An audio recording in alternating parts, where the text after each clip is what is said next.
సృష్టిని కాపాడే విష్ణుమూర్తి వైకారుడైన శివుడు భయంకరంగా యుద్ధం చేసుకున్నారని మీకు తెలుసా? విష్ణుమూర్తి ఛాతిపై శివుడు తన త్రిశూలంతో ఎందుకు పొడిచాడో మీకు తెలుసా? శివుడు ధ్యానాన్ని భగ్నం చేయడానికి విష్ణుమూర్తి ఆడిన నాటకం ఏంటో ఈరోజు తెలుసుకుందాం. ఆదిశక్తి దూరమైన బాధలో పరమశివుడు లోకాలను బాధితులను వదిలేసి తీవ్రమైన ధ్యానంలోకి వెళ్ళిపోతాడు. ఇది చూసిన విష్ణుమూర్తి ఎలాగైనా శివుడిని తిరిగి మామూలు స్థితికి తీసుకురావాలని తన వాహనమైన గరుత్మంతుడిని పిలిచి పాముల రాజు అయిన వాసుకిని వేటాడమని పంపిస్తాడు. గరుత్మంతుడి దాడి తట్టుకోలేక వాసుకి ప్రాణ భయంతో పరమేశ్వరా అని గట్టిగా అరుస్తుంది.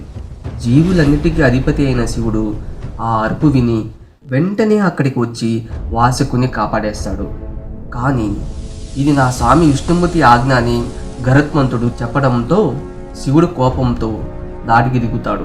సరిగ్గా అప్పుడే గరుత్మంతుడిని కాపాడటానికి సాక్షాత్తు విష్ణుమూర్తి అక్కడికి వస్తాడు. ఇక ఇద్దరి మధ్య మొదలైన భయంకరమైన యుద్ధంలో శివుడి గొంతును విష్ణువు గట్టిగా పట్టుకుంటాడు. దీంతో విపరీతమైన కోపం వచ్చిన శివుడు తన త్రిశూలంతో విష్ణుమూర్తి ఛాతి మీద పొడుస్తాడు. కానీ ఆ తర్వాత గాయపడిన విష్ణువును చూసి శివుడు ఎంతో బాధపడి వెంటనే ఆ గాయాన్ని మానుపుతాడు. అప్పుడు విష్ణుమూర్తి, మహాదేవా, నీ ధ్యానాన్ని భగ్నం చేసి నీ బాధను పోగొట్టడానికే నేను ఈ నాటకం ఆడాను అని అసలు నిజం చెబుతాడు.